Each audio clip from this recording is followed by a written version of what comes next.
Panel में सबसे पहले आप सभी के समक्ष परिचय कराता हूं। मेरे साथ झारखंड मुक्ति मोर्चा से श्री परेश कुमार तिवारी जी जुड़े हैं। परेश जी झारखंड मुक्ति मोर्चा के केंद्रीय समिति सदस्य हैं। विभिन्न विषयों पर अपनी बात रखते हैं, राय रखते हैं और साथ में अधिवक्ता हैं। ये कोशिश उनकी ये रहती है कि लगातार उन चीजों को जो हमारे समाज में है उसमें वो अपनी गतिविधियों में शामिल होते हैं और लगातार प्रयास करते हैं कि कुछ अच्छा समाज में सकारात्मक माहौल बने। इसके साथ ही हमारे साथ सत्यनारायण यादव जी मूलतः कांग्रेस के कार्यकर्ता हैं, जिला परिषद के कार्यकारी अध्यक्ष भी रहे और पंचायती संस्थान जो राजीव गांधी का है उसमें वो जुड़े हुए हैं और उसके जिला संयोजक हैं। उसके साथ हमारे साथ पंकज चौबे जी जुड़े हैं। पंकज चौबे जी वरिष्ठ राजनीतिक विश्लेषक हैं और गढ़वा में लगातार विभिन्न विषयों पर लिखते रहते हैं और समाज में अपनी अलग अलग भूमिकाएं समय समय पर प्रदर्शित करते रहते हैं। उसके साथ हमारे साथ आशीष कुमार दुबे जी जुड़े हैं। आशीष कुमार दुबे जी राजनीतिक विश्लेषक हैं। आशीष दुबे जी लगातार विभिन्न विषयों पर विभिन्न अखबारों में लेख लिखते हैं और स्वतंत्र चिंतक के रूप में समाज में प्रसिद्ध हैं और गढ़वा व्यवहार न्यायालय में अधिवक्ता भी हैं। मैं एक एक करके सभी वक्ताओं से राज्य सरकार और केंद्र सरकार के विषय में चर्चा करूंगा और उनको 2.5 मिनट का समय मैं आप सभी के समक्ष रख रहा हूं और मैं शुरुआत कर रहा हूं सत्यनारायण यादव जी से कि सत्यनारायण जी अपनी बात हमारे समक्ष में रखेंगे। उसके बाद फिर हम डिबेट को ओपन शुरू करेंगे जब एक साथ सारे वक्ता समाप्त हो जाएंगे। जी जोहार। मैं सर्वप्रथम राज्य सरकार के मुख्यमंत्री जी और डॉक्टर रामेश्वर उरांव जी को बधाई देता हूं कि जो कोविड के महामारी में इनके सूझबूझ से इनका प्लान चलाया गया वो 100% उतरकर आज कंट्रोल करने में साबित हुआ है। इसके लिए मैं उनको तहे पार्टी की ओर से उनको धन्यवाद देता हूं। दूसरा चीज का कोविड के जिस रफ्तार में आगे बढ़ा हुआ था उसमें धीरे धीरे इनके सुझाव और निर्देश में जिला और हम सारे लोग मिलकर हमारे पार्टी के और स्वयंसेवी संस्था हैं सबका सहयोग से आज हम लोग काबू की।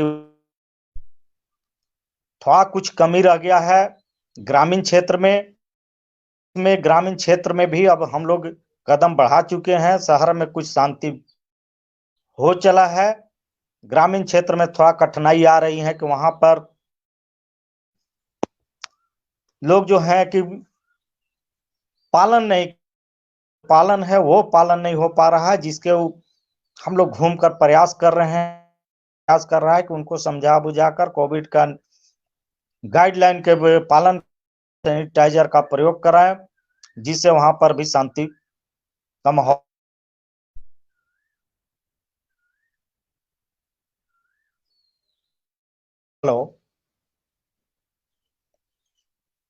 हेलो जी जी सत्यनारायण जी।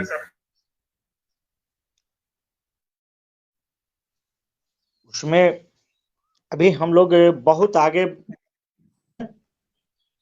अब थोड़ा सा 2-3 ब्लॉक हमारा प्रभावित है। लोग काम करने के लिए काम में हम लोग लगे हुए हैं। राज्य सरकार को धन्यवाद देते हैं कि इनके सफल नेतृत्व के चलते मुख्यमंत्री जी का नेतृत्व में अच्छा काम मेरा जिला में हो। बिल्कुल परेश जी अपनी बात रखिए। जी नमस्कार। ये कोविड महामारी में जैसा कि हम देख रहे हैं, ये विगत एक वर्ष पूर्व लगभग मार्च 2020 में पहली बार हम लोग लॉकडाउन का सामना करना पड़ा कोविड के कारण। निकल के जब भारत में आया कोविड महामारी तो पहला फेज, क्योंकि मैं भी भुक्तभोगी फर्स्ट फेज के में ही रहा हूं, तो पहला फेज में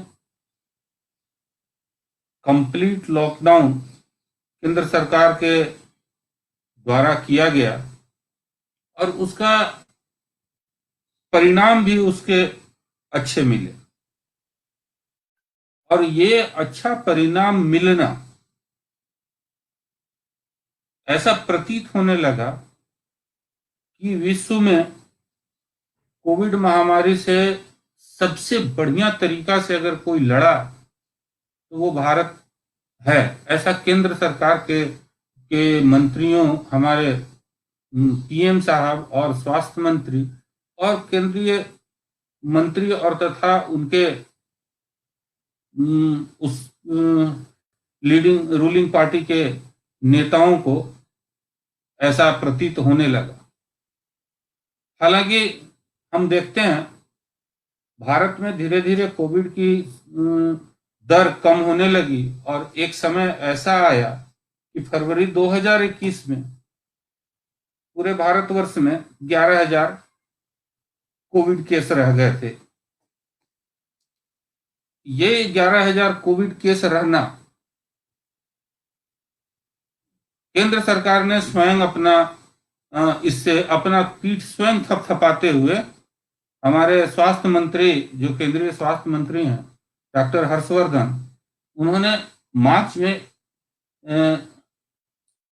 एक प्रेस कॉन्फ्रेंस किया।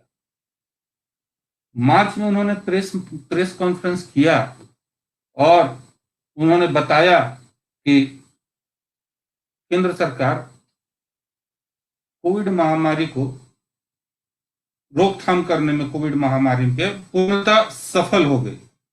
और इस अति आत्मविश्वास में मैं यहां कहना चाहूंगा कि ये इस अति आत्मविश्वास में क्या हुआ, भारत और इंग्लैंड का टेस्ट गुजरात में करा दिया गया, टेस्ट सीरीज। और एकमात्र नरेंद्र मोदी स्टेडियम तैयार हुआ था बनकर और भारत इंग्लैंड का टेस्ट सीरीज हुआ। टेस्ट सीरीज के क्लिप आप देखें, टेस्ट सीरीज, पूरा टेस्ट सीरीज को देखने पर आपको लगेगा दर्शकों से भरा हुआ स्टेडियम, खचाखच भरा हुआ स्टेडियम में वो टेस्ट सीरीज हुआ।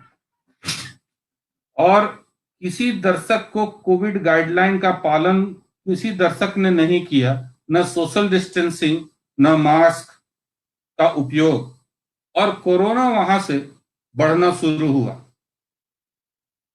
जो सेकेंड वेव हमारी आई और ये उसमें आग में घी का डालने का काम किया।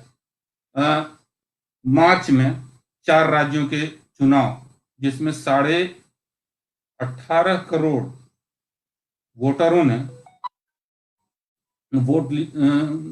वोटरों का 18.5 करोड़ जनसंख्या वोटरों की थी 4 राज्यों के चुनाव में। ये आग में घी डालने का काम किया।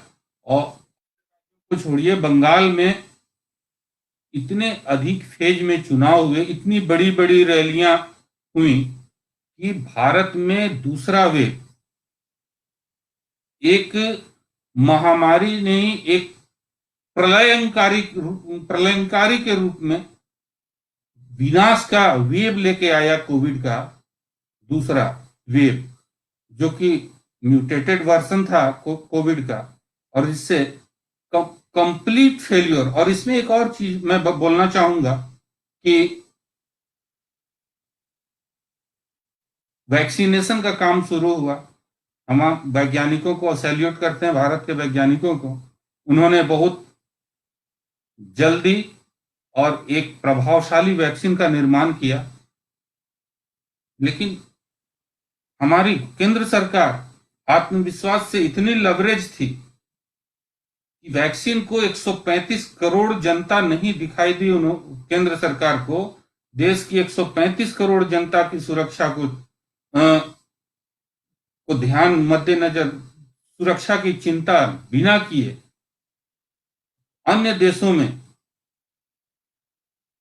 विश्व के बहुत सारे देशों में इस वैक्सीन का निर्यात किया गया। पता नहीं क्यों मुझे लगता है कि कहीं ना कहीं ये एक वैक्सीन का निर्यात करना अपने देश के जनता के स्वास्थ्य को प्रति बिल्कुल ही नेग्लेक्टेड व्यू रखना केंद्र सरकार को बहुत महंगा पड़ा, जिसके कारण हमने लाखों जान विश्व में सबसे अधिक मौतें अगर हुई है कोविड से, तो हम दुर्भाग्य से कह सकते हैं कि वो भारत में हुई है, और इसमें कंप्लीट फेल्योर हमारी केंद्र सरकार की है। दूसरी वेव के बाद जिस तरह से म्यूटेटेड वर्जन आया और जिसका प्रभाव, क्योंकि सरकार ही उदासीन हो गई। अभी हमारे मित्र बोल रहे थे कि जनता में जागरूकता फैलाना पड़ रहा है ग्रामीण क्षेत्रों में। अरे भाई साहब, हमारे यहाँ की केंद्र सरकार ही उदासीन हो गई। जी परेश जी, जी परेश जी, परेश जी, जी जी पंकज जी अपनी बात रखें। पंकज जी अनम्यूट करिए खुद को। पंकज जी खुद को अनम्यूट करिए। हाँ जी, हाँ। जी आवाज आ रही है? जी सर्वप्रथम मेरा अभिवादन स्वीकार किया जाए नवीन जी, और हम आपको तहे दिल से इस कार्यक्रम को प्रारंभ करने हेतु आत्मीय स्तर से आपको जो है हम बधाई देना चाहते हैं कि सर्वप्रथम जो है इस तरह का कार्यक्रम आपने जो द झारखंड मेल के माध्यम से आपने जो ये शुरुआत किया है, ये बहुत ही प्रशंसनीय और सराहनीय जो है कार्यक्रम शुरू किया है। और इस कार्यक्रम में आज जो पैनलिस्ट बैठे हुए हैं, तो कई विद्वान, इसमें दो तो विद्वान अधिवक्तागण हैं, आदरणीय जो है परेश तिवारी जी जो हैं और आशीष दुबे जी जो हैं छोटे भाई। दो राजनीतिक दल से लोग हैं, सत्यनारायण यादव जी जो हैं पूर्व से जो है जिला परिषद गढ़वा के उपाध्यक्ष रहे हुए हैं और अभी कांग्रेस में बहुत अच्छे ओहदे पे हैं, काफी सक्रिय रहते हैं जन मुद्दों के साथ।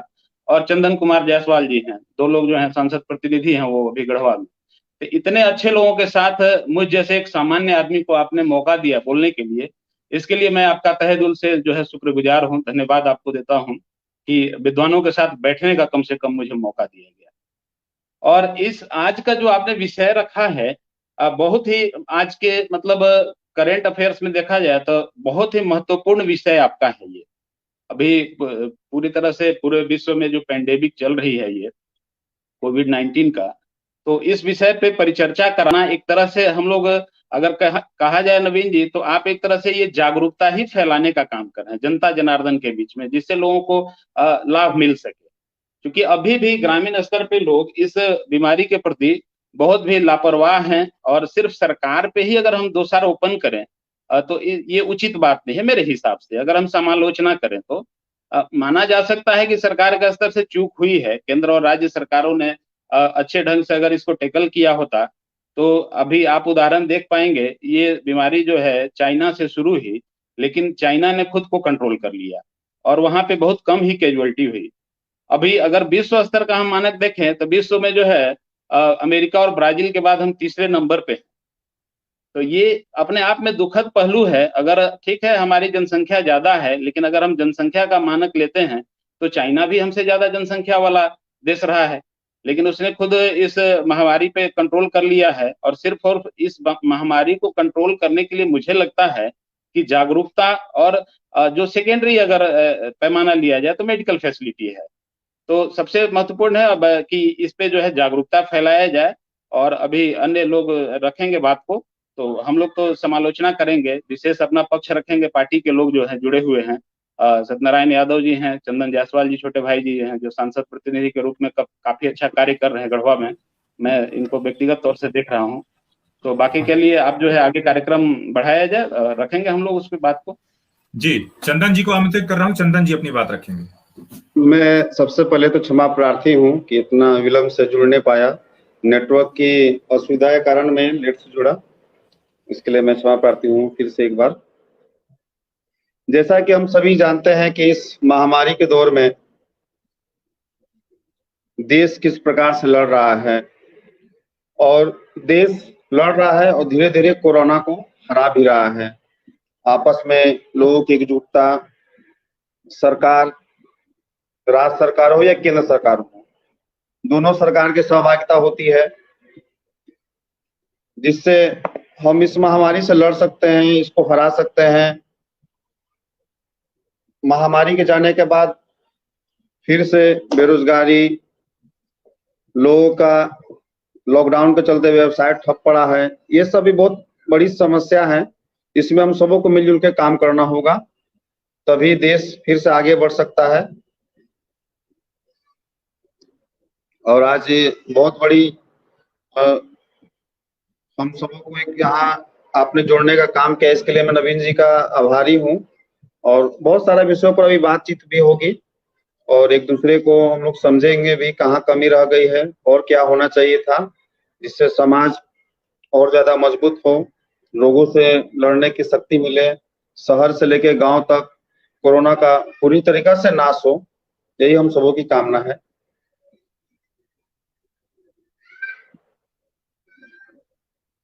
बिल्कुल, आशीष जी अपनी बात रखें। आशीष जी। नमस्कार। बड़े सौभाग्य का विषय है कि आज अपने गढ़वा के एक शोधकर्ता के द्वारा बनाए गए चैनल के माध्यम से हम गढ़वा के राजनीतिक कार्यकर्ता एवं राजनीतिक विशेषज्ञ साथ में उपस्थित होकर के किसी विषय पे परिचर्चा के लिए उपस्थित हैं। इसके लिए नवीन जी को कोटि कोटि धन्यवाद, आभार। साथ ही साथ हमारे बड़े भाई परेश भैया, पंकज जी एवं चंदन जी, आप सभी हमारे यहाँ हमारे इस चैनल से परिचर्चा के लिए जुड़े हुए हैं। आज आप सबों के साथ डिबेट करने का अवसर मिलेगा, इसके लिए आप सबों को कोटि कोटि आभार और धन्यवाद जो इस डिबेट में आप सबों ने अपना समय दिया। साथ ही साथ कोरोना महामारी पूरे विश्व के लिए बड़ा चिंता का विषय है और मैं राजनीतिक विषयों पे टीका टिप्पणी किए बगैर, राजनीतिक कार्यकर्ताओं के ऊपर टीका टिप्पणी किए बगैर मैं स्पष्ट रूप से यह जरूर कहना चाहूंगा कि केंद्र सरकार ने 2021 में बहुत अच्छा पहल किया। कभी थाली बजाने से लेकर के अन्य कार्यक्रमों के माध्यम से, दीप प्रज्वलन के माध्यम से कोरोना महामारी से लड़ रहे हमारे कोरोना वर्कर्स को जो उन्होंने प्रोत्साहन करने का काम किया। बड़े तरीके से लॉकडाउन तो ऐसा लगा ही नहीं जैसे वो लॉकडाउन है। सभी लोगों ने अपने तरीके से सरकार को सपोर्ट किया और हमने कोरोना पे प्रथम फेज में विजय भी प्राप्त किया। लेकिन है क्या कि कोरोना के सेकेंड फेज की शुरुआत महाराष्ट्र, कर्नाटका जैसे राज्यों से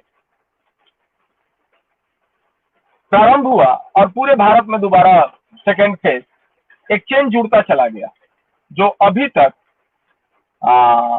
अनब्रोकन स्थिति में है। बहुत हद तक काबू नहीं पाया जा सका है, लेकिन जिस तरीके से कोरोना के पेशेंट का रेट गिर रहा है, रेशियो गिर रहा है, हमें लगता है कि बहुत जल्द हमें सफलता प्राप्त हो जाएगी। साथ ही साथ जहां सरकार के पहल और प्रयास की हम बात करें तो पिछले बार केंद्र सरकार को आर्थिक सामाजिक स्तर पर घेरने का प्रयास किया था, जिसके बाद से केंद्र सरकार ने मिनिस्ट्री ऑफ होम अफेयर्स का लेटर नंबर है, ऑर्डर नंबर 40-3/2020 DM1A के माध्यम से एवं letter number 43/2020 DMA government of India ministry home affairs के माध्यम से डेटेड 29 अगस्त 2020 को केंद्र सरकार ने सभी स्टेट को यह